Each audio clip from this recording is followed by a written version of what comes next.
ತುಲಾಭಾರವನ್ನು ನಡೆಸಿಕೊಟ್ಟಂತ ಶ್ರೀಮತಿ ಗಂಗೆ ನಾಗಮ್ಮ ಕುಟುಂಬದವರಿಗೂ ಅವರ ಮಕ್ಕಳಿಗೂ ಆರೋಗ್ಯ ಅಷ್ಟೈಶ್ವರ್ಯವನ್ನು ಕೊಟ್ಟು ಕಾಪಾಡಲೆಂದು ಆ ಭಗವಂತನಲ್ಲಿ ಪ್ರಾರ್ಥಿಸೋಣ.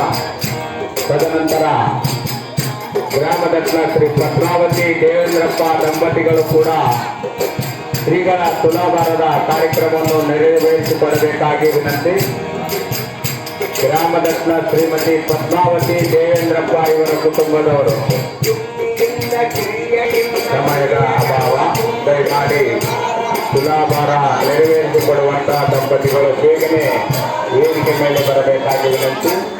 ಗ್ರಾಮದತ್ತ ಶ್ರೀಮತಿ ಪದ್ಮಾವತಿ ದೇವೇಂದ್ರಪ್ಪ ಕುಟುಂಬದವರು, ಇದಾದ ನಂತರ ಬನಾಪುರ ಶ್ರೀಮತಿ ತಿಮ್ಮಕ್ಕ ಸುವರ್ಣ ಇವರ ಕುಟುಂಬದವರಿಂದ ಶ್ರೀಗಳ ತುಲಾಭಾರ, ಇದಾದ ನಂತರ